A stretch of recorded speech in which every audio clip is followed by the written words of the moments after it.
তো চলে এসেছি বন্ধুরা আবার গরমকালের মন এবং পেট ঠান্ডা রাখার মতো শুক্তো রেসিপি নিয়ে। তোমরা যারা ডায়েট করছো তারা কিন্তু অবশ্যই এই রেসিপি ট্রাই করতে পারো। তাহলে কথা বাড়িয়ে লাভ কি, চলো চলে যাই রান্নার প্রসেসে। তো ঝিঙের শুক্তো তৈরির জন্য আমার কিছুই লাগবে না, শুধুমাত্র লাগবে ঝিঙে। ঝিঙেগুলো আমি দেখো কিভাবে কেটে নিচ্ছি, খোসা ছাড়িয়ে মাঝখান থেকে কিছুটা ফালা দিয়ে এভাবে ঝিরিঝিরি করে কেটে নিচ্ছি। তোমরাও ঠিক এভাবেই কেটে নিতে পারো। তোমরা যেভাবেই কাটো না কেন কিন্তু ঝিঙেগুলো কিন্তু একটু ঝিরিঝিরি করে কাটতে হবে। তো এদিকে দেখো কথা বলতে বলতে আমার ঝিঙেগুলো কাটা হয়ে গিয়েছে। এবার ধুয়ে আমি রান্না বসিয়ে দিচ্ছি। কড়াই গরম হলে কড়াইতে ঠিক 1 চামচ পরিমাণ আমি তেল দিয়ে দিয়েছি।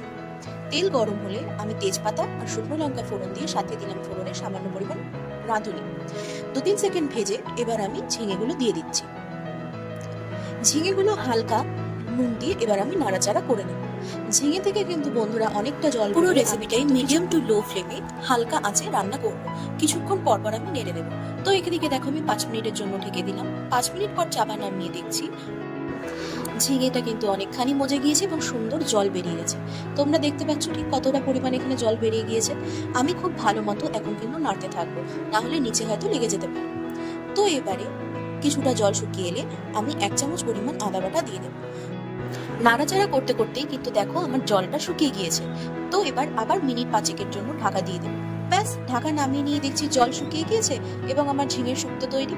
তো বন্ধুরা, তোমরা কিন্তু গরমকালে অবশ্যই এই রেসিপিটি ট্রাই করতে পারো। তোমাদের কেমন লাগলো রেসিপিটি আমায় কিন্তু জানাতে ভুলো না।